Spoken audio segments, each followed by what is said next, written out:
नमस्कार साथियों, स्वागत है आप लोगों का आपके अपने YouTube चैनल IAS साहब में।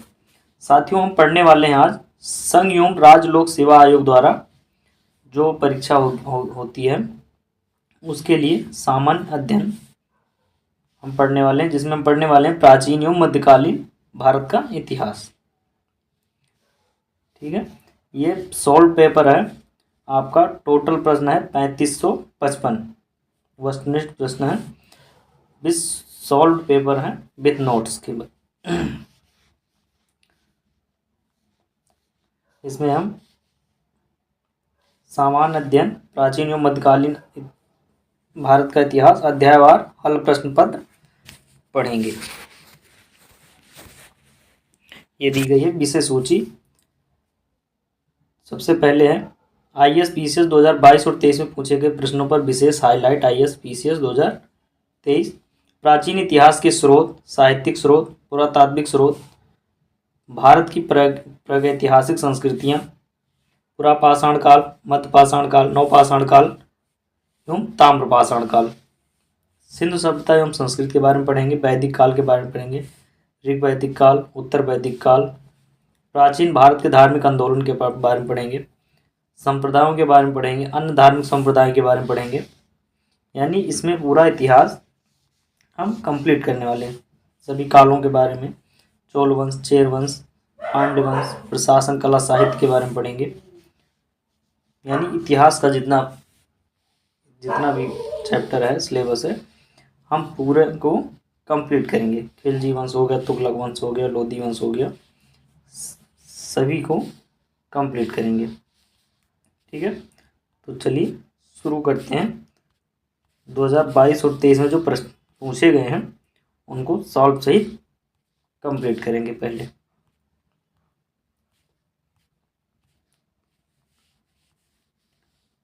प्राचीन इतिहास, प्राचीन भारत का इतिहास।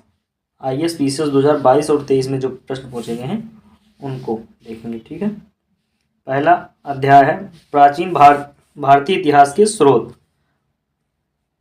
पुरातात्विक स्रोत से प्रश्न पूछा गया है। निम्नलिखित में से कौन सा एक मृदभांड प्रतिरूप नहीं है? निम्नलिखित में से कौन सा एक मृदभांड प्रतिरूप नहीं है? ऑप्शन है OCP, ऑप्शन बी है CCE, ऑप्शन सी है NBP, ऑप्शन डी है BRW। तो इसका सही आंसर हो जाएगा क्या? ऑप्शन नंबर बी, CCE मृदभांड का प्रतिरूप नहीं है। मिट्टी के बर्तन यानी मृदभांड जिसे बोलते हैं, सांस्कृतिक विकास के अध्ययन और अतीत के पुनर्निर्माण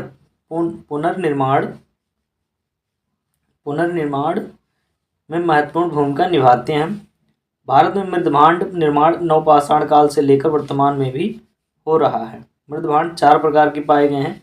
गैरिक मृदभांड OCP जिसे बोलते हैं, काले और लाल मृदभांड PRW जिसे बोलते हैं, चित्रित धूसर मृदभांड PGW बोलते हैं, PGW, और उत्तरी काले पालिश वाले मृदभांड जिसे बोलते हैं शॉर्टकट में NBPW।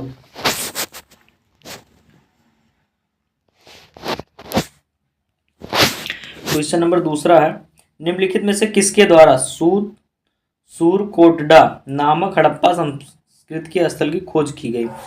निम्नलिखित में से किसके द्वारा सूरकोटडा नामक हड़प्पा संस्कृति के स्थल की खोज की गई थी? ऑप्शन ए है BV लाल के द्वारा, ऑप्शन बी है SR राव के द्वारा, ऑप्शन सी है YD शर्मा के द्वारा, उसके बाद में ऑप्शन डी है आपका जगपत जोशी के द्वारा, या ऑप्शन ई है अनुत्तरित प्रश्न, यानी इसका उत्तर नहीं दिया जा सकता। तो इसका सही आंसर हो option number D.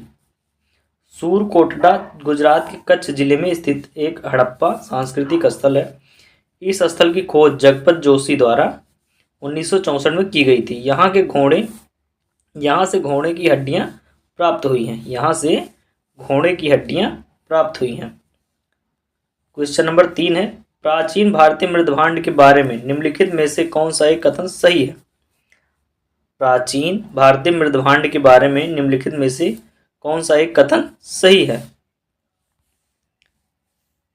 Option A हो जाएगा उत्तरी कृष्ण उपयुक्त मृदभांड NBPW उस प्रकार के मृदभांड को निर्दिष्ट करता है जो 600 ईसा पूर्व के भारत के पुरातत्व स्थलों से मिलते हैं। ऑप्शन बी है चित्रित धूसर मृदभांड PGW उस प्रकार के मृदभांड को निर्दिष्ट करता है जो संगम काल के आसपास दक्षिण भारत के बड़े भूभाग में मिलते हैं। ऑप्शन सी है गैरिक मृदभांड OCP स्थल केवल दक्षिण भारत में अवस्थित है। ऑप्शन डी है कृष्ण एवं लाल मृदभांड BRW नवपाषाण स्थलों पर कभी नहीं मिलते। कृष्ण एवं लाल मृदभांड BRW नवपाषाण स्थलों पर कभी नहीं मिलते। का सही आंसर हो जाएगा option number A. Option number A सही होगा। उत्तरी कृष्ण उपयुक्त मृदभांड छठी शताब्दी ईसा पूर्व अथवा बुद्ध काल के विशिष्ट मृदभांड हैं जिन्हें सामान्यतः उत्तरी कृष्ण मार्जित अथवा काले पालिश के बर्तन कहा जाता है। इन मृदभांडों से द्वितीय नगरीकरण के प्रारंभ की सूचना मिलती है। चित्रित धूसर मृदभांडों की सर्वप्रथम प्राप्ति अहिस्त्र के टीले की खुदाई के दौरान 1940 से 44 में हुई। गंगा घाटी से अब तक लगभग 700 चित्रित धूसर मृदभांड स्थलों की गणना हो चुकी है। गैरिक अथवा गेरुआ रंग के मृदभांड एक विशेष प्रकार के मृदभांड हैं जो अधिकांशतः गंगा घाटी क्षेत्र में पाए गए हैं। कृष्ण लोहित मृदभांड प्रागैतिहासिक काल के प्रमुख मृदभांड हैं। क्वेश्चन नंबर 4 है 19वीं-20वीं शताब्दी के पुरातात्विदों के कार्यों से संबंधित निम्नलिखित प्रेक्षणों में से कौन सा एक सही नहीं है? 19वीं-20वीं शताब्दी के पुरातत्वविदों के कार्यों से संबंधित निम्नलिखित प्रेक्षणों में से कौन सा एक सही नहीं है? ऑप्शन ए है भारतीय पुरातत्व सर्वेक्षण के पहले महानिदेशक अलेक्जेंडर कनिंघम का मत था कि भारत का इतिहास सिंधु घाटी की सभ्यता के उद्भव से शुरू हुआ। ऑप्शन बी है जॉन मार्शल ने आमतौर पर नियमित समतल इकाइयों के साथ साथ उत्खनन की पद्धति अपनाई और स्थल के स्तर विन्यास की उपेक्षा की। ऑप्शन सी है REM व्हीलर ने समतल रेखाओं के साथ साथ खुदाई करने के स्थान पर टीले के स्तर विन्यास का अनुसरण करने की आवश्यकता को सबसे पहले पहचाना। ऑप्शन डी है अमलानंद घोष पूर्व हड़प्पा और परिपक्व हड़प्पा संस्कृतियों के बीच समानताओं की पहचान करने वाले पहले व्यक्ति थे। इसका सही आंसर क्या होगा? इसका सही आंसर हो जाएगा ऑप्शन नंबर ए। भारतीय पुरातत्व सर्वेक्षण के पहले महानिदेशक अलेक्जेंडर कनिंघम भारत में प्राचीनतम नगरों के अवशेषों को प्राप्त करने वाले पहले व्यक्ति थे जिन्होंने तक्षशिला, नालंदा, श्रावस्ती, कौशाम्बी, अहिचित्र, बैराट, संकिसा जैसे नगरों की खोज की थी। किंतु अलेक्जेंडर का यह मत नहीं था कि भारत का इतिहास सिंधु घाटी सभ्यता के उद्भव से हुआ था, अतः कथन ए असत्य है। ठीक है। क्वेश्चन नंबर 5 है सूची 1 को सूची 2 से सुमेलित कीजिए तथा नीचे दिए गए कोड से सही उत्तर चुनिए। सूची फर्स्ट में दिया गया है और सूची सेकंड दी गई है। पुरातात्विक स्थल दिया गया और वर्तमान स्थल दिया गया है। नेवासा पूछा जा रहा है अब कौन से राज्य में है? ईसमपुर कौन से राज्य में है? डिडवाना कौन से राज्य में? और गुडियाम गुफा कौन से राज्य में? ये पूछा गया। तो डिडवाना आपका हो जाएगा राजस्थान में। ठीक है, डिडवाना कहाँ है? राजस्थान में। ये PCS 2023 में पूछा गया था, पिछले साल ये प्रश्न पूछा गया था। ठीक है, तो डिडवाना है राजस्थान में। ईसमपुर है कहाँ? ईसमपुर है कर्नाटक में। नेवासा आपका है महाराष्ट्र में। महाराष्ट्र कहाँ है? नेवासा जो स्थल है पुरातात्विक स्थल यह है महाराष्ट्र में। और गुडियाम गुफा यह है तमिलनाडु में। गुडियाम गुफा कहाँ है? तमिलनाडु में। ठीक है, तो डिडवाना ये हो गया राजस्थान, ईसमपुर नेवासा हो गया महाराष्ट्र में। ठीक है, गुडियाम गुफा हो गया तमिलनाडु में और ईसमपुर हो गया कर्नाटक में। यानी 3 3 4 3 4 1 3 4 1 2 3 4 1 2 ऑप्शन नंबर सी सही होगा। ठीक है, उसके बाद में क्वेश्चन नंबर 6 है भारतीय इतिहास के संदर्भ में Alexander Rea H Longhurst, Robert Sewell, James Burgess और वाल्टर इलियट किस गतिविधि से जुड़े थे? ऑप्शन ए है पुरातात्विक उत्खनन से, ऑप्शन बी है औपनिवेशिक भारत में अंग्रेजी प्रेस की स्थापना से, या ऑप्शन नंबर सी है देसी रजवाड़ों में गिरजाघरों की स्थापना से, ऑप्शन नंबर डी है औपनिवेशिक भारत में रेल का निर्माण से। इसका सही आंसर क्या होगा?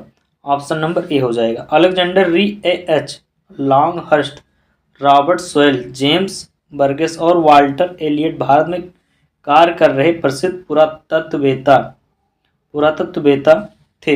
इन्होंने भारत के अनेक स्थलों की खुदाई कर उसे जन सामान्य के समक्ष उजागर किया। अध्याय 2 से प्रश्न पूछे गए हैं। भारत की प्रागैतिहासिक संस्कृतियों से प्रश्न पूछा गया है। ठीक है, प्रश्न लिया गया है नवपाषाण काल से। क्वेश्चन नंबर 7 कहाँ से लिया गया है? नवपाषाण काल से। प्रश्न है 7 नंबर, नवपाषाण काल के संदर्भ में निम्नलिखित में से कौन सा कथन सही नहीं है? ऑप्शन ये है इस काल की अभिलाक्षणिक विशेषताओं में घिसे हुए और पालिश किए हुए पाषाण के औजार, कृषि पशुओं को पालतू बनाना और मृदभांड शामिल है।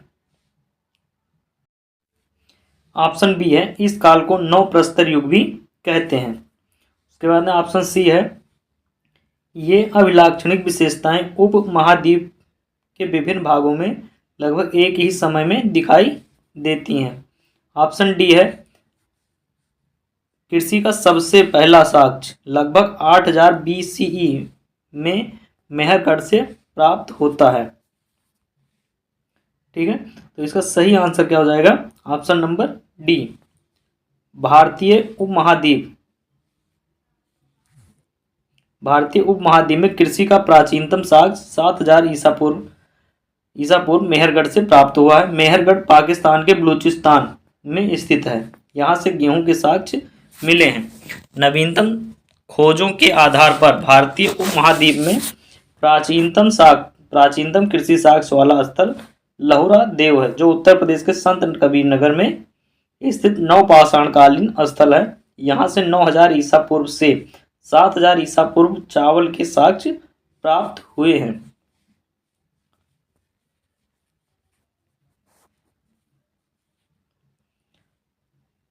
अध्याय नंबर 3 से प्रश्न पूछे गए हैं। सिंधु सभ्यता एवं संस्कृति से प्रश्न पूछा गया है। क्वेश्चन नंबर 8 है शिल्प उत्पादन केंद्र के रूप में किसी पुरातात्विक स्थल को चिन्हित करने हेतु पुरातात्वविदों के लिए निम्नलिखित में से कौन से महत्वपूर्ण चिन्हक या मार्कर हैं? पहला है कच्चे माल का प्रमाण जैसे प्रस्तर पिंड, पूरे, शंख आदि। दूसरा है स्थल का भौगोलिक विस्तार।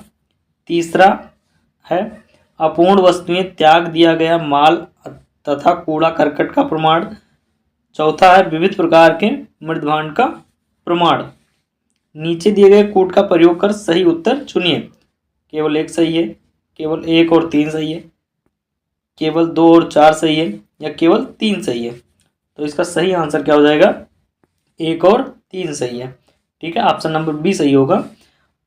केवल 1 और 3। पुरातात्विक साक्ष्यों के आधार पर पुरातात्विक स्थलों की पहचान की जाती है। शिल्प उत्पादन केंद्रों की पहचान के लिए कच्चे माल और अपूर्ण वस्तुएं जैसे कूड़ा करकट, अपशिष्ट पदार्थ इत्यादि की खोज की जाती है। जैसे हड़प्पा के मनके बनाने के कारखाने प्राप्त हुए। हड़प्पा से मनके बनाने के कारखाने प्राप्त हुए हैं। क्वेश्चन नंबर 9 है सूची 1 को सूची 2 से सुमेलित कीजिए और सूचियों के नीचे दिए गए कूट का प्रयोग कर सही उत्तर चुनिए। हड़प्पा स्थल दिया गया और स्थान दिया गया है। ठीक है, ऑप्शन ए है नागेश्वर कहाँ है, ये पूछा गया है, उत्तर प्रदेश में है या फिर आपका राजस्थान में या सौराष्ट्र में। उसके बाद में आलमगीरपुर कहाँ है, कलिबंगा कहाँ है, राखीगढ़ी कहाँ है। ठीक है, ये हमें बताना है। तो इसका सही आंसर क्या हो जाएगा, 1 3 2 4, ऑप्शन नंबर ए सही होगा। 1 3 2 4 नागेश्वर है आपका सौराष्ट्र में, कहाँ है, सौराष्ट्र में। आलमगीरपुर है, यह है उत्तर प्रदेश में। ठीक है, कलिबंगा राजस्थान में है, कहाँ है, कलिबंगा है राजस्थान में। राखीगढ़ी है हरियाणा में, राखीगढ़ी कहाँ है, हरियाणा में है। क्वेश्चन नंबर 10 है, निम्नलिखित में से कौन सा जानवर सिंध घाटी सभ्यता के लोगों को नहीं पता था। निम्नलिखित में से कौन सा जानवर है जो सिंधु घाटी सभ्यता के लोगों को नहीं पता था। ऑप्शन ए है बैल, ऑप्शन बी है घोड़ा, ऑप्शन सी है हाथी या ऑप्शन डी है उपयुक्त में से कोई नहीं। इसका सही आंसर हो जाएगा उपयुक्त में से कोई नहीं। सिंधु घाटी के सभ्यता के लोगों को बैल, घोड़ा, हाथी सभी जानवरों के बारे में पता था। मोहनजोदड़ो से छोटे सींग व बिना कोबड़ वाले बैल की मूर्तियां, एक श्रृंगी बैल, वृषभ के अतिरिक्त भैंस, बंदर, कुत्ते बड़ी संख्या में मिले हैं। सूरकोटडा के अंतिम स्तर में घोड़े की अस्थियां मिली हैं। घोड़े की अस्थियां अन्य किसी हड़प्पाकालीन स्थल से नहीं मिली हैं। मेसोपोटामिया में प्रचलित बेलनाकार मुहर, पूरा हाथी दांत के साक्ष्य मिले हैं। इससे पता चलता है कि सिंधु सभ्यता के लोग सभी जानवरों से परिचित थे। यद्यपि आयोग ने विकल्प बी को सही माना है, आयोग ने बी को सही माना, यानी घोड़ा को सही माना है कि घोड़ा से नहीं परिचित थे। ठीक है, क्वेश्चन नंबर 11 है आपका, निम्नलिखित में कौन हड़प्पा संस्कृति के पूर्वी सीमांत का निर्धारण करता है। निम्नलिखित में से कौन हड़प्पा संस्कृति के पूर्वी सीमांत का निर्धारण करता है। ऑप्शन ए है मांडा, ऑप्शन बी है राखीगढ़ी, ऑप्शन सी है आलमगीरपुर, ऑप्शन डी है हड़प्पा। पीसीएस 2023 में पूछा गया प्रश्न है।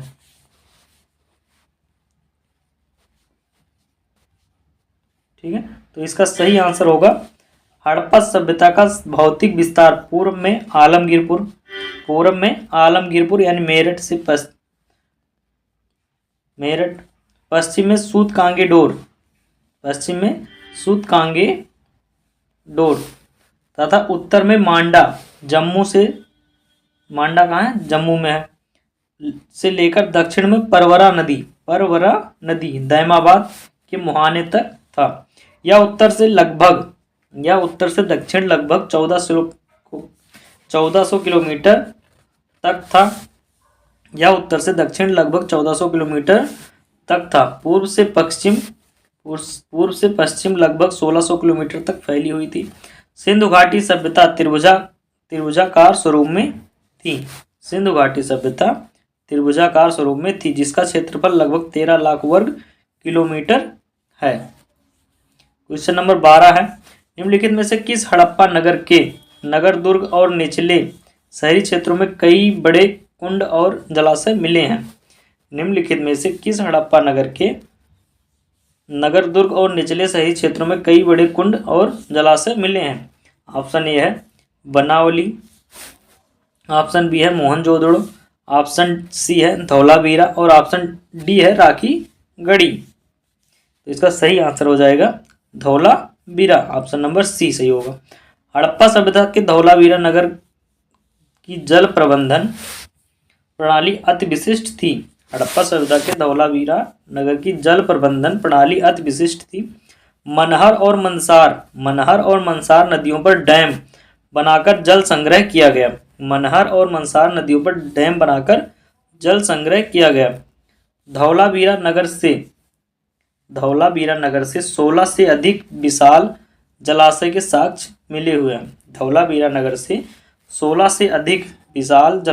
साक्ष्य मिले हुए हैं। मोहनजोदड़ो नगर से बड़ी संख्या में कुओं की प्राप्ति हुई है।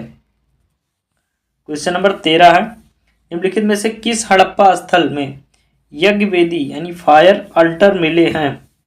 ऑप्शन ए है कलिबंगा से, ऑप्शन बी है हड़प्पा, ऑप्शन सी है मोहनजोदड़ो, ऑप्शन डी है राखीगढ़ी। तो इसका सही आंसर हो जाएगा कलिबंगा। ठीक है, कलिबंगा। कलिबंगा राजस्थान के गंगानगर जिले वर्तमान हनुमानगढ़ जिला की घग्गर नदी के किनारे पर स्थित है। कलिबंगा कहाँ है? राजस्थान के गंगानगर जिले में पहले था, लेकिन वर्तमान टाइम में हनुमानगढ़ जिला बना दिया गया, उसमें पड़ता है। हनुमानगढ़ जिला में घग्गर नदी के किनारे पर स्थित एक सैंधव स्थल है, सैंधव स्थल है। इस स्थल की खोज 1952 में, इस स्थल की खोज 1952 ईस्वी में अमलानंद घोष ने किया तथा वर्ष 1961 में बीबी लाल और बी के थापड़ के निर्देशन में व्यापक खुदाई की गई थी। इस सैंधव स्थल से 7 अग्निकुंड या यज्ञ वेदी साक्ष्य प्राप्त हुए हैं। 7 अग्निकुंड या यज्ञ वेदी साक्ष्य प्राप्त हुए हैं। क्वेश्चन नंबर 14 है, हड़प्पा सभ्यता की खुदाई इसमें मिले अवशेषों के आधार पर क्या सही नहीं है? हड़प्पा सभ्यता की खुदाई में मिले अवशेषों के आधार पर क्या सही नहीं है? पहला कथन है, सभी तरह के निर्माण कार्य के लिए एक आकार की ईंट का उपयोग किया जाता था। सभी तरह के निर्माण कार्य के लिए एक आकार की ईंट का उपयोग किया जाता था। दूसरा कथन है, मुख्यतः सभी घर एक मंजिला ही बनाए जाते थे। मुख्यतः जो है सभी घर एक मंजिला ही बनाए जाते थे। तीसरा कथन क्या कह रहा है? मुख्य सड़कें औसतन 10 मीटर चौड़ी होती थी। जो मुख्य मेन सड़क होती थी वो औसतन 10 मीटर चौड़ी होती थी। ठीक है, ये 3 पॉइंट दिया गया है, इसमें आपको सही बताना कौन कौन सा सही है। तो इसमें पहला और दूसरा सही है, पहला और दूसरा सही नहीं है। ठीक है, पहला पॉइंट और दूसरा पॉइंट सही नहीं है, तीसरा पॉइंट सही है। हड़प्पा सभ्यता में निर्माण कार्य के लिए अलग अलग आकार की ईंटों का उपयोग किया जाता था। ठीक है, एक ही प्रकार की ईंट का प्रयोग नहीं किया जाता, अलग अलग प्रकार की ईंट का प्रयोग किया जाता था। सामान्य ईंटों का आकार 4:2:1 4:2:1 के अनुपात में था। सामान्यतः मकानों में निर्माण की लाई गई ईंटों 28, 14, 7 सेंटीमीटर आकार की है। मोहनजोदड़ो से प्राप्त सबसे बड़ी ईंट 51.43 गुणे 26.27 गुणे 6.35 सेंटीमीटर आकार की है। मकानों की तुलना में रक्षा प्राचीर में बड़ी ईंटों का प्रयोग होता था। मकानों की तुलना में रक्षा प्राचीर में बड़ी ईंटों का प्रयोग होता था। हड़प्पा सभ्यता में दूसरी मंजिल पर जाने के लिए सीढ़ियों के अवशेष मिले हैं, जो भवन के ऊपरी मंजिल होने का साक्ष्य प्रस्तुत करती हैं। हड़प्पा सभ्यता में दूसरी मंजिल पर जाने के लिए सीढ़ियों के अवशेष मिले हैं, जो भवन के ऊपरी मंजिल होने का साक्ष्य प्रस्तुत करती हैं। मोहनजोदड़ो की मुख्य सड़कें प्रथम सड़क या राजपथ सड़कें औसतन 9.515 औसतन 10 मीटर चौड़ी थी। अन्य सड़कों की चौड़ाई 2.75 मीटर से लेकर 3.66 मीटर तक थी। गलियां 1.80 मीटर तक चौड़ी होती थीं। सड़कें सीधी दिशा में एक दूसरे को समकोण पर काटती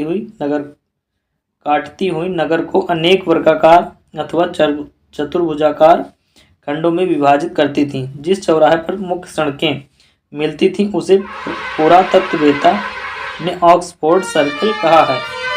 जिस चौराहे पर मुख्य सड़कें मिलती थीं उसे पुरातत्ववेत्ता ने ऑक्सफोर्ड सर्किल कहा है। क्वेश्चन नंबर 15 है, सिंधु घाटी की सभ्यता के किस पुरास्थल से नाव के चित्र या मॉडल प्राप्त हुए हैं? सिंधु घाटी की सभ्यता के किस पुरास्थल से नाव के चित्र या मॉडल प्राप्त हुए हैं? ऑप्शन ए है कलिबंगा और रोपड़, ऑप्शन बी है हड़प्पा एवं कोट दीजी, ऑप्शन सी है मोहनजोदड़ो एवं लोथल, और ऑप्शन डी है धौलावीरा एवं भगत राव। तो इसका सही आंसर हो जाएगा ऑप्शन नंबर सी, मोहनजोदड़ो से नाव की आकृति वाली मोहर प्राप्त हुई है।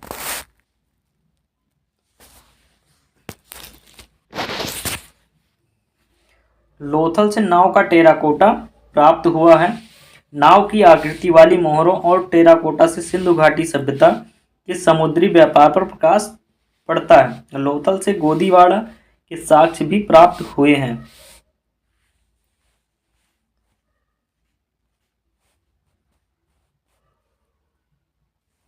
क्वेश्चन नंबर 16 है, निम्नलिखित में से कौन सा हड़प्पा कालीन स्थल गुजरात में है? निम्नलिखित में से कौन सा हड़प्पा कालीन स्थल गुजरात में है? ऑप्शन ए है लोथल, ऑप्शन बी है डाबरकोट, ऑप्शन सी है कालीबंगा, ऑप्शन डी है राखीगढ़ी, और ऑप्शन ई है उपयुक्त में से कोई नहीं। हड़प्पा कालीन स्थल, ऑप्शन ए सही होगा।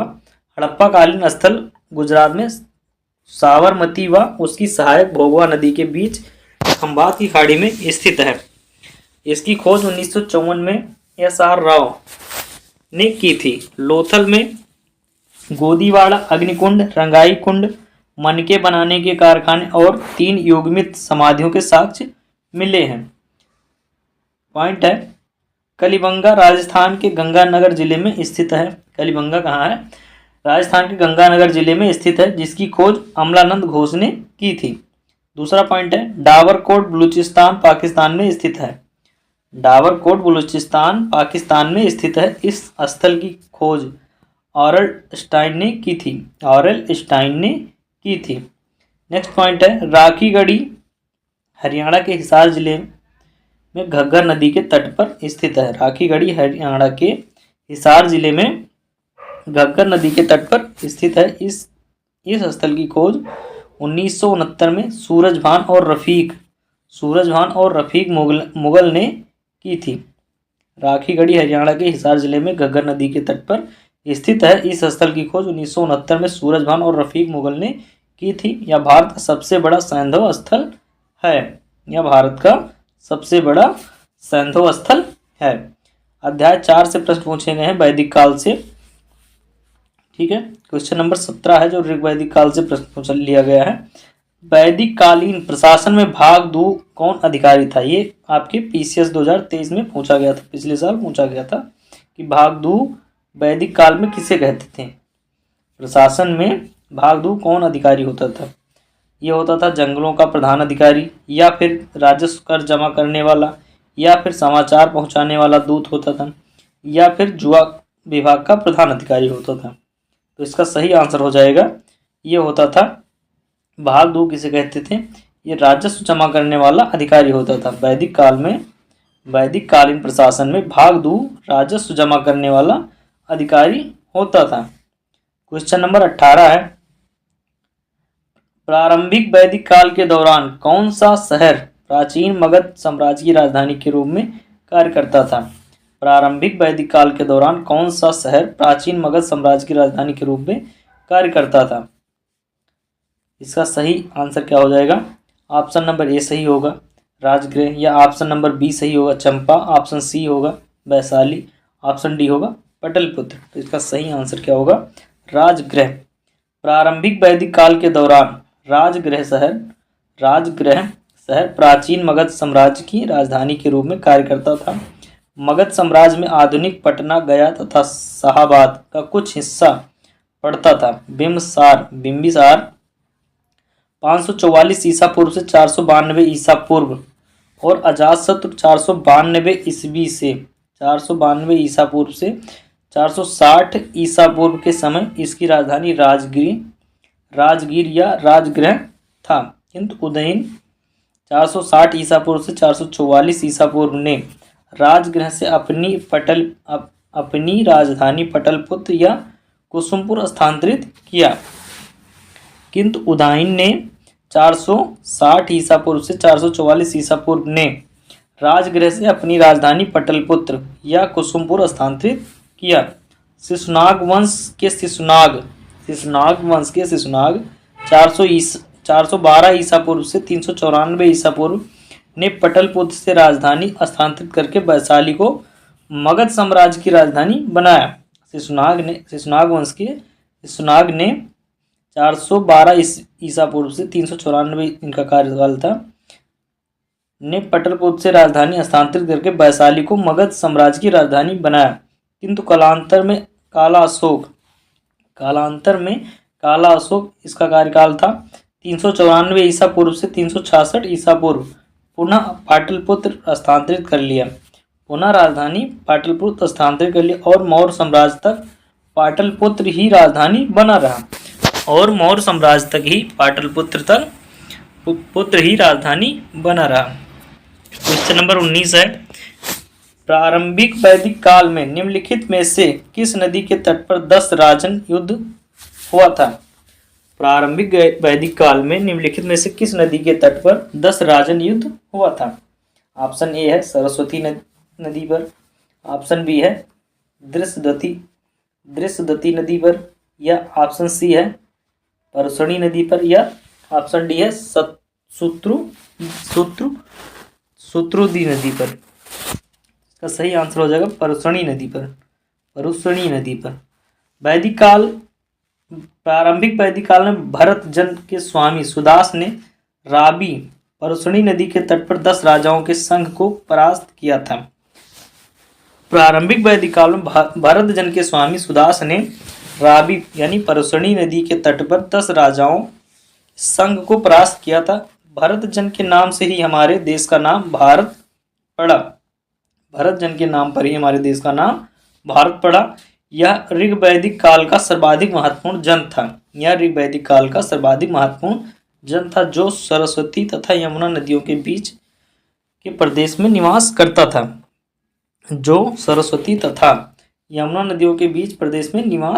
था। अध्याय 5 है, प्राचीन भारत के धार्मिक आंदोलन से प्रश्न पूछे गए हैं। ठीक है। क्वेश्चन नंबर 20 है, नास्तिक संप्रदाय से प्रश्न है। जैन धर्म के संदर्भ में निम्नलिखित कथनों पर विचार कीजिए। जैन धर्म के संदर्भ में निम्नलिखित कथनों पर विचार कीजिए।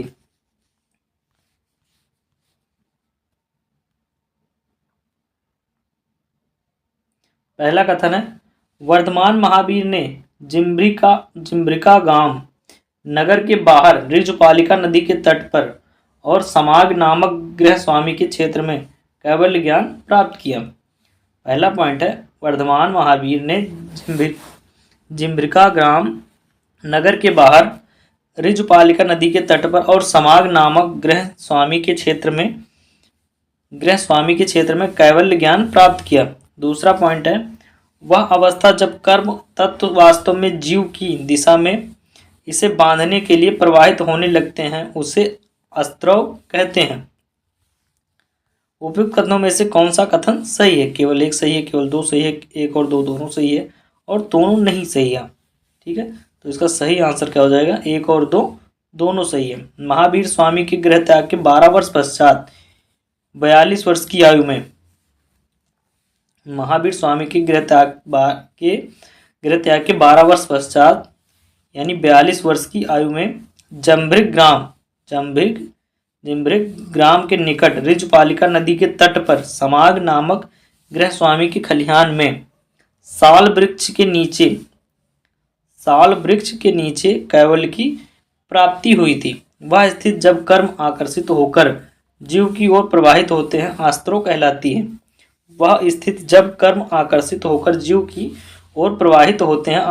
कहलाती है।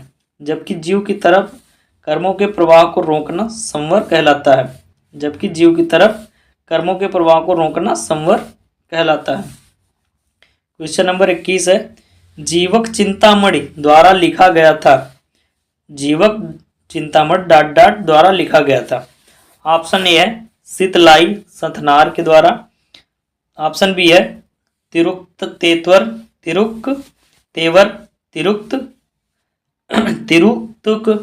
तेवर, ऑप्शन सी है दांडिन, ऑप्शन डी है इनमें से कोई नहीं। तो इसका सही आंसर क्या हो जाएगा? ऑप्शन नंबर बी सही होगा। जीवक चिंतामणि नामक पुस्तक की रचना जैन भिक्षु तिरुक्त देवर ने की थी। जीवक चिंतामणि नामक पुस्तक की रचना जैन भिक्षु तिरुक्त देवर ने की थी। जीवक चिंतामणि एक महाकाव्य है। इस महाकाव्य में एक आदर्श नायक की जीवन गाथा का वर्णन मिलता है। यह ग्रंथ तमिल साहित्य का गौरव है।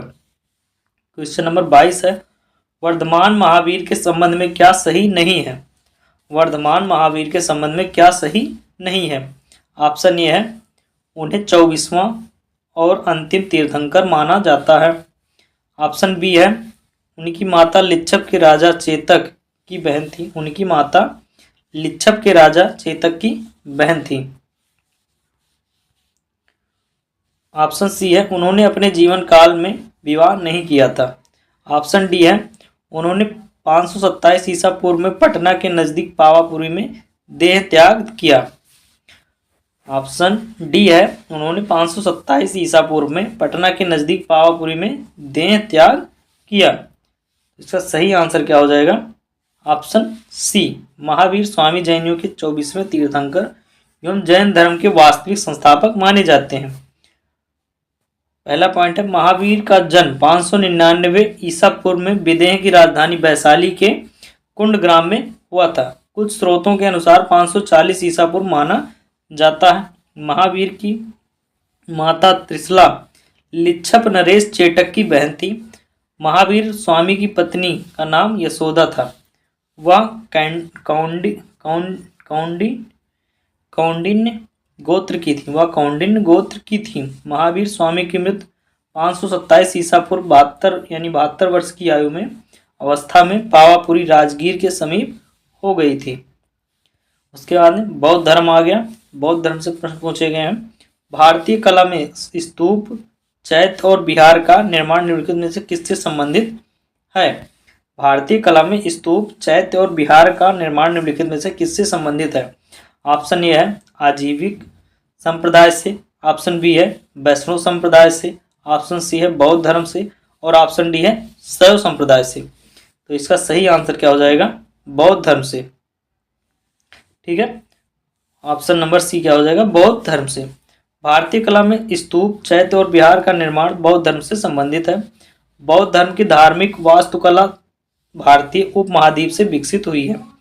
प्रारंभिक बौद्ध धर्म से जुड़े हुए ढांचे हैं मठ यानी विहार, अवशेष यानी स्तूप, एवं मंदिर या प्रार्थना कक्ष जिसे चैत्य बोलते हैं, एवं स्तंभ। चैत्य बौद्ध पूजा स्थल है, जबकि विहार बौद्ध भिक्षुओं का निवास स्थल होता है। स्तूपों के निर्माण का उद्देश्य गौतम बुद्ध के अवशेषों की पूजा व सुरक्षा थी।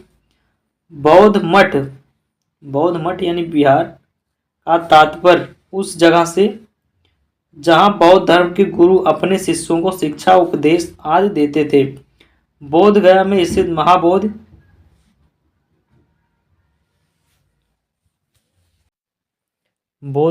स्थित महाबोधि मंदिर बौद्ध मठ का एक उदाहरण है। क्वेश्चन नंबर 24 है, निम्न का सही मिलान करें। बौद्ध परिषद दिया गया है और अध्यक्ष दिए गए हैं। ऑप्शन ए है, प्रथम बौद्ध परिषद वसुमित्र से मिलान है इसका। उसके बाद में है ऑप्शन बी में है, द्वितीय बौद्ध परिषद महाकश्यप से मिलान है। ऑप्शन सी है, तृतीय बौद्ध परिषद सर्वकामी से मिलान है इसका। और ऑप्शन डी है चतुर्थ बौद्ध परिषद मोगल पुत तिस से मिलान है इसका। तो इसका सही मिलान हमें करना है। तो इसका सही आंसर हो जाएगा 2 1 3 4 1 2 3 4 1। प्रथम बौद्ध परिषद का महाकश्यप समय हो जाएगा 483 ईसा पूर्व। द्वितीय बौद्ध परिषद सर्वकामी 383 ईसा पूर्व। तृतीय बौद्ध परिषद मोगल पुत तिस 250 ईसा पूर्व के लगभग। उसके बाद में चतुर्थ बौद्ध परिषद वसुमित्र एवं उपाध्यक्ष अश्वघोष ईसा की प्रथम शताब्दी से। क्वेश्चन नंबर 25 है, नीचे दो कथन दिए गए हैं। पहला कथन है, नीचे दो कथन दिए गए हैं। पहला कथन है, धम्म संस्कृत शब्द धर्म का प्राकृतिक रूप है, जिसके संदर्भ में अर्थ बताते हुए सार्वजनिक नियम या धर्म परायणता या सामाजिक विस्तार एवं धार्मिक क्रम हिंदू समाज में पाया जाता है। पहला कथन है, धम्म संस्कृत शब्द धर्म का प्राकृतिक रूप है, जिसके संदर्भ में अर्थ बताते हुए सार्वजनिक नियम या धर्म परायणता या सामाजिक विस्तार एवं धार्मिक क्रम हिंदू समाज में पाया जाता है। दूसरा कथन क्या कह रहा है, अशोक द्वारा बौद्ध धर्म के लिए धम्म शब्द का प्रचार किया गया था, जब उसने उसे लागू किया और इसका प्रचार करना प्रारंभ किया। अशोक द्वारा बौद्ध धर्म के लिए धम्म शब्द का प्रचार किया गया था, जब उसने उसे लागू किया और इसका प्रचार प्रारंभ किया। कह रहा उपयुक्त कथनों के प्रकाश में नीचे दिए गए विकल्पों में से सही उत्तर का चयन कीजिए। कह रहा दोनों कथन सही हैं, दोनों कथन एक एवं दो गलत हैं, यानी दोनों कथन गलत हैं, या फिर किंतु एक सही है, कथन एक सही है किंतु कथन दो गलत है, या कथन एक गलत है किंतु दो सही है, या अनुत्तरित प्रश्न, यानी इसका उत्तर नहीं दिया जा सकता है। तो इसका सही आंसर हो जाएगा ऑप्शन नंबर सी, कथन एक सत्य है, प्रथम सत्य है और दूसरा गलत है। धम्म संस्कृत शब्द धर्म का प्राकृतिक रूप है, जिसके संदर्भ में अर्थ बताते हुए सार्वजनिक नियम या धर्म परायणता या सामाजिक विस्तार एवं धार्मिक कर्म हिंदू समाज में पाया जाता है। धम्म शब्द संस्कृत शब्द धर्म का प्राकृतिक रूप है। धम्म शब्द का प्रयोग अशोक के अभिलेखों में किया गया है, परंतु बौद्ध धर्म के लिए धम्म शब्द के प्रचार का प्रमाण या उल्लेख नहीं मिलता है। परंतु बौद्ध धर्म के लिए धम्म शब्द के प्रचार का प्रमाण या उल्लेख नहीं मिलता है। क्वेश्चन नंबर 26 है, कथन एक और कथन दो हैं। कथन एक कह रहा है, बौद्धों की चार दीवारी की देखभाल में पवित्र स्थानों की भित्तियों के साथ विस्तार से बौद्ध का वर्णन करते उदाहरण प्रस्तुत कीजिए। बौद्धों की चार दीवारी की देखभाल में पवित्र स्थानों की भित्तियों के साथ विस्तार से बौद्ध का वर्णन करते उदाहरण प्रस्तुत कीजिए। दूसरा कथन क्या कह रहा है, अधिक दूर क्षेत्र जहां भारतीय पेंटिंग की इस परंपरा को लागू किया गया था मध्य एशिया था। अफगानिस्तान में बनियान पर प्रारंभ करते और मध्य एशिया की यात्रा करते पवित्र स्थानों की पहाड़ियों में कांटा एवं भित्तियों के साथ ढका हुआ बौद्ध मठों के प्रति विचारशील थे। उपयुक्त कथनों में प्रकाश में नीचे दिए गए विकल्पों में सही उत्तर चुनें।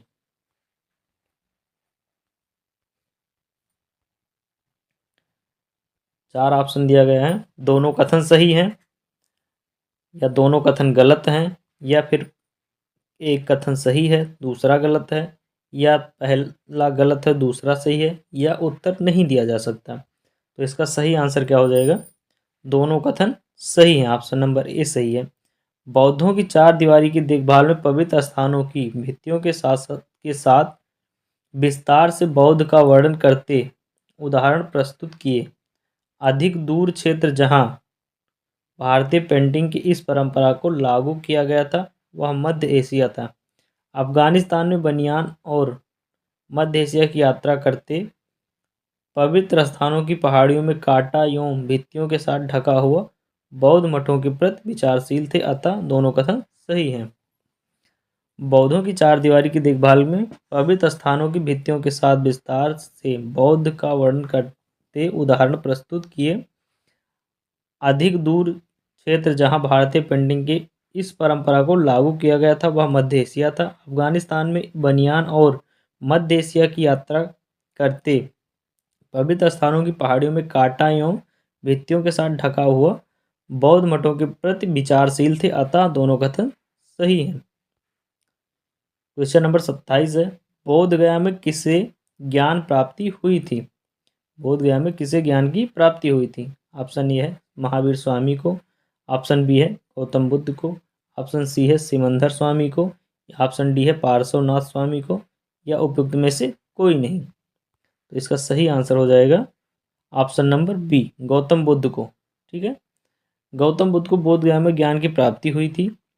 गौतम बुद्ध का जन्म 563 ईसा पूर्व में कपिलवस्तु के निकट लुम्बिनी में हुआ था। कपिलवस्तु के निकट लुम्बिनी में हुआ था।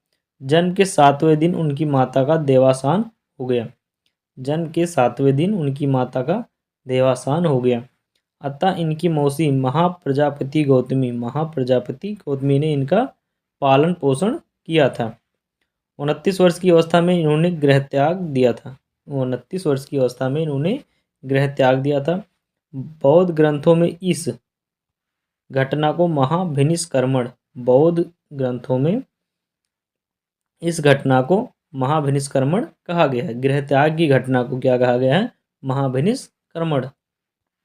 क्वेश्चन नंबर 28 है, प्रथम बौद्ध संगीति के अध्यक्ष कौन थे? प्रथम बौद्ध संगीति के अध्यक्ष कौन थे? ऑप्शन ए है वसुमित्र, ऑप्शन बी है महाकश्यप, ऑप्शन सी है संघर्ष, ऑप्शन डी है पार्श्वक, ऑप्शन ई है उपयुक्त में से कोई नहीं या उपयुक्त में से एक से अधिक। तो इसका सही आंसर क्या हो जाएगा? ऑप्शन नंबर बी सही होगा। प्रथम बौद्ध संगीत के अध्यक्ष महाकश्यप थे। ऑप्शन नंबर बी महाकश्यप है, ये सही होगा। बौद्ध धर्म के विकास के लिए कुल 4 बौद्ध संगीतियों का आयोजन किया गया है। बौद्ध धर्म के विकास के लिए कुल 4 बौद्ध संगीतियों का आयोजन किया गया है, जो निम्न है। प्रथम बौद्ध संगीति समय है 483 ईसा पूर्व। स्थान कौन सा है? तो ये है राजगृह का। अध्यक्ष कौन था? महाकश्यप थे। किसके शासन काल में? अजातशत्रु के शासन काल में। दूसरी सभा, द्वितीय बौद्ध संगीति, इसका समय क्या है? तो 383 ईसा पूर्व है। स्थान क्या है? वैशाली है। अध्यक्ष कौन था? तो सुबुकामी और साबक मीर थे। सुबुकामी और साबक मीर थे इसके अध्यक्ष। शासन काल किसका था? किसका शासन चल रहा था? कालाशोक का। इसके बाद में तृतीय बौद्ध संगीति कब हुई? तो ये 247 ईसा पूर्व में हुई। स्थान कौन सा था? तो पटलपुत्र का था। और शासक कौन था? अध्यक्ष कौन था? तो ये था मोगल पुत्र तिस। शासन काल किसका था? अशोक का शासन काल था। चतुर्थ बौद्ध संगीति कब हुई? तो ये हुई प्रथम ईस्वी में। इसका कौन सी जगह थी? तो ये कुंडल वन में हुई। ठीक है, अध्यक्ष कौन था? वसुमित्र और अश्वघोष उपाध्यक्ष था और वसुमित्र अध्यक्ष था। किसके शासन काल में हुआ? तो ये कनिष्क के शासन काल में हुआ। चतुर्थ बौद्ध संगीति कब हुई? तो कनिष्क के शासन काल में हुई। ठीक है, क्वेश्चन नंबर 29 है, प्रथम बौद्ध महासभा का आयोजित कहाँ हुई थी? प्रथम बौद्ध महासभा कहाँ आयोजित हुई थी? ऑप्शन ए है पटलपुत्र में हुई थी, ऑप्शन बी है राजगृह में हुई थी, या ऑप्शन सी है अमरावती में हुई थी, या ऑप्शन डी है कंगनहल्ली में हुई थी, या उपयुक्त में से कोई नहीं या उपयुक्त में से एक से अधिक। तो प्रथम बौद्ध संगीति कहाँ हुई थी? राजगृह में हुई थी। अभी हमने पढ़ा है इसको। ठीक है, तो इसका सही आंसर हो जाएगा ऑप्शन नंबर बी सही होगा। ठीक है, प्रथम बौद्ध महासभा का आयोजन 483 ईसा पूर्व में राजगृह में किया गया था। इसकी अध्यक्षता एक बौद्ध भिक्षु पूर्ण महाकश्यप ने की थी। इसकी अध्यक्षता एक बौद्ध भिक्षु पूर्ण महाकश्यप ने की थी। प्रथम बौद्ध संगीति का आयोजन अजातशत्रु के संरक्षण में किया गया था। प्रथम बौद्ध संगीति का आयोजन अजातशत्रु के संरक्षण में किया गया था। क्वेश्चन नंबर 30 है, भारतीय इतिहास के संदर्भ में निम्नलिखित युग्मों पर विचार कीजिए। कुछ ऐतिहासिक व्यक्ति दिए गए हैं, किस रूप में जाने गए उनके बारे में लिखा गया है। ठीक है, पहला है आर्यदेव, इनके सामने लिखा है जैन विद्वान। उसके बाद में द्विगनाथ है दूसरे नंबर पर, इसके सामने लिखा गया बौद्ध विद्वान। और तीसरे नंबर पर नाथ मुनि, जिसके सामने लिखा गया वैष्णव विद्वान। उपयुक्त युग्मों में से कितने युग्म सुमेलित हैं? कह रहा 3 जो ऑप्शन दिए गए हैं उसमें से कौन कौन से सही सुमेलित हैं, ये हमें बताना है। तो इसका सही सुमेलन इस प्रकार होगा, या 4 ऑप्शन दिए गए, ऑप्शन के हिसाब से हमें उत्तर बताना है। कोई भी युग्म नहीं है, केवल एक युग्म है, केवल 2 युग्म है, सभी तीनों। तो इसका सही आंसर हो जाएगा केवल 2 युग्म जो है सही हैं। ऑप्शन नंबर सी होगा सही। केवल 2 युग्म सही हैं। कौन कौन सा? आर्यदेव बौद्ध विद्वान थे, ठीक है। कह रहा आर्यदेव बौद्ध विद्वान थे। दिगनाथ बौद्ध विद्वान है, ठीक है। दिगनाथ बौद्ध विद्वान है। नाथ मुनि वैष्णव विद्वान है, ठीक है। आर्यदेव किस रूप में जाने जाते थे? बौद्ध विद्वान के रूप में जाने जाते थे। दिगनाथ बौद्ध विद्वान के रूप में जाने जाते थे। नाथ मुनि वैष्णव विद्वान के रूप में जाने गए। आर्यदेव एक प्रमुख बौद्ध विद्वान थे जिन्होंने चतुशतक बौद्ध ग्रंथ की रचना की थी। दिगनाथ 6वीं शताब्दी के महत्वपूर्ण बौद्ध विद्वान थे। दिगनाथ 6वीं शताब्दी के महत्वपूर्ण बौद्ध विद्वान थे जिन्हें बौद्ध धर्म में तर्कशास्त्र का प्रवर्तक तथा मध्यकालीन न्याय का जनक कहा जाता है। नाथ मुनि 10वीं शताब्दी के महत्वपूर्ण वैष्णव विद्वान थे जिन्होंने श्री वैष्णव संप्रदाय की स्थापना की थी। अन्य धार्मिक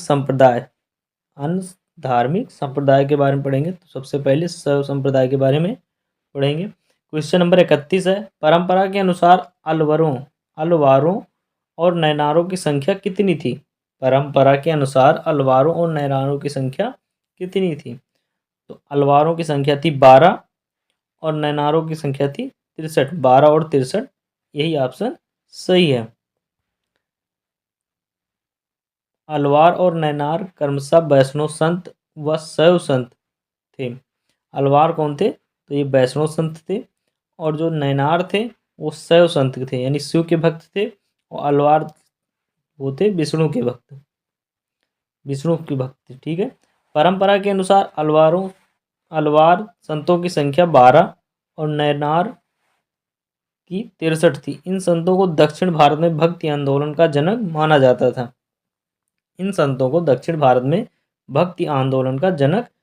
जाता था। अंडाल 12 अलवार संतों में एकमात्र महिला संत थी। अंडाल जो थी वो 12 अलवर संतों में एकमात्र महिला संत थी। क्वेश्चन नंबर 32 है, निम्नलिखित में से कौन सा एक लकुलीस पशुपत संप्रदाय पर प्रकाश डालता है? निम्नलिखित में से कौन सा एक लकुलीस पशुपत संप्रदाय पर प्रकाश डालता है? पहला है होबिस्क की मुद्रा। दूसरा पॉइंट है चंद्रगुप्त द्वितीय का मथुरा अभिलेख। तीसरा पॉइंट है भवभूत के मालती माधव। चौथा पॉइंट है पाणिन के अष्टाध्यायी। पांचवा पॉइंट है बाणभट्ट की कादम्बनी। नीचे दिए गए विकल्पों में सही उत्तर का चयन कीजिए। तो इसका सही आंसर हो जाएगा 1, 2, 5। Option number C. पौराणिक काल में शैव धर्म विभिन्न संप्रदायों के रूप में विकसित हुआ। पौराणिक काल में शैव धर्म विभिन्न संप्रदायों के रूप में विकसित हुआ। शैव आगमों में इसके 4 संप्रदाय यथा शैव, पाशुपत, कपालिक, कालामुख हैं। वायु पुराण एवं लिंग पुराण में वायु पुराण एवं लिंग पुराण के अनुसार पशुपत मत का प्रवर्तक लकुलिश को माना गया है। पशुपत मत का प्रवर्तक लकुलिश को माना गया है। कुषाण शासक हुबिस की मुद्रा पर अंकित चित्र को इस संप्रदाय के बारे में प्राचीनतम प्रमाण प्रदायक माना जाता है। इस संप्रदाय के बारे में प्राचीनतम प्रमाण प्रदायक माना जाता है। चंद्रगुप्त द्वितीय के मथुरा स्तंभ लेख के अनुसार उदिताचार्य नामक पशुपत मतानुयायी ने 2 लिंगों उपमितेश्वर कपिलेश्वर की स्थापना की। नोट में दिया गया कतिपय पुस्तकों में पाणिनि के माध्यम से शैव धर्म के पशुपत संप्रदाय को प्रमाणित करने का साक्ष्य प्राप्त होता है। धर्म संबंधी विवरण प्रस्तुत है। उसके बाद में भारतीय दर्शन से प्रश्न पूछे गए हैं। निम्नलिखित में से कौन सा युग्म दर्शन प्रचारक सही सुमेलित है? निम्नलिखित में से कौन सा युग्म दर्शन प्रचारक सही सुमेलित है? वैशेषिक पतंजलि से दिया गया है, ऑप्शन पहला है। उसके बाद में उत्तर मीमांसा कपिल से संबंधित है। उसके बाद में ऑप्शन सी है मीमांसा, ये कंडो या कनद से दिया गया है। डी है न्याय गौतम से। कह रहा सही कौन सा सही सुमेलित है, तो इसका डी वाला जो है न्याय और गौतम ये सही सुमेलित है, बाकी तीनों गलत हैं। ठीक है, न्याय दर्शन का प्रचारक कौन होगा? गौतम होंगे। ठीक है, न्याय उत्तर मीमांसा का प्रचारक कौन होगा? बद्रायण। पूर्व मीमांसा का प्रचारक कौन होगा? जैमिनी होंगे। ठीक है, जैमिनी। वैशेषिक दर्शन का प्रचारक कौन होगा? कणाद। ठीक है, इस तरह होगा। क्वेश्चन नंबर 34 से कुमारिल भट्ट और प्रभाकर निम्नलिखित में से किस संप्रदाय के हैं? कुमारिल भट्ट और प्रभाकर निम्नलिखित में से किस संप्रदाय के हैं?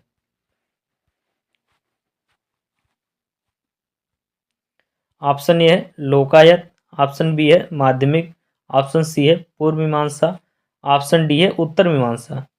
तो इसका सही आंसर क्या हो जाएगा? पूर्व मीमांसा। ऑप्शन नंबर सी सही होगा। ठीक है, पूर्व मीमांसा के प्रणेता जैमिनी थे, जिनका ग्रंथ मीमांसा सूत्र इस दर्शन का सूत्र है। जिनका ग्रंथ मीमांसा सूत्र इस दर्शन का सूत्र है। सबर स्वामी ने इस पर विस्तृत टीका लिखी है। सबर स्वामी ने इस पर विस्तृत टीका लिखी है। कुमारिल भट्ट तथा प्रभाकर इसके अन्य दार्शनिक हैं। कुमारिल भट्ट तथा प्रभाकर इसके अन्य दार्शनिक हैं, जिनके नाम पर मीमांसा के 2 स्वतंत्र संप्रदायों का प्रचलन हो गया। मीमांसा का प्रधान विषय धर्म बताया गया है। मीमांसा का प्रधान विषय धर्म बताया गया है। धर्माख्याम विषयम वक्त मीमांसाया प्रायोजनम। इसके अनुसार वेद ही धर्म के मूल है। अध्याय 6 से प्रश्न पूछे गए हैं। अध्याय 6 क्या है? 6ठी शताब्दी ईसा पूर्व की राजनीतिक दशा, महाजनपदों का उदय एवं मगध साम्राज्य के बारे में इसकी जानकारी है। ठीक है, यहां से प्रश्न पूछे गए। मगध का उत्कर्ष। क्वेश्चन नंबर 35 से निम्नलिखित में से किसका 6ठी और 4ठी शताब्दी ईसा पूर्व के बीच मगध के सबसे शक्तिशाली महाजनपद के रूप में उभरने में महत्वपूर्ण योगदान था? स्वर्ण खदानों तक सुगम पहुंच। ऑप्शन बी है अपेक्षाकृत उत्कृष्ट अश्वारोही सेना। ऑप्शन सी है कृषि की उपज वाला क्षेत्र। ऑप्शन डी है शासन की गणतंत्रीय व्यवस्था। तो इसका सही आंसर होगा कृषि की उपज वाला क्षेत्र। मगध का राज गंगा एवं अन्य नदियों द्वारा निर्मित विशाल उपजाऊ मैदान में स्थित था। साथ ही संपूर्ण राज्य में सदा नीरा नदियों का प्रभाव था, जिसके कारण कृषि हेतु सिंचाई को सुविधा उपलब्ध थी। इसी कारण कृषि का अत्यधिक विकास हुआ। कृषि के विकास ने मगध राज्य के उत्कर्ष हेतु एक मजबूत आर्थिक आधार निर्मित कर दिया।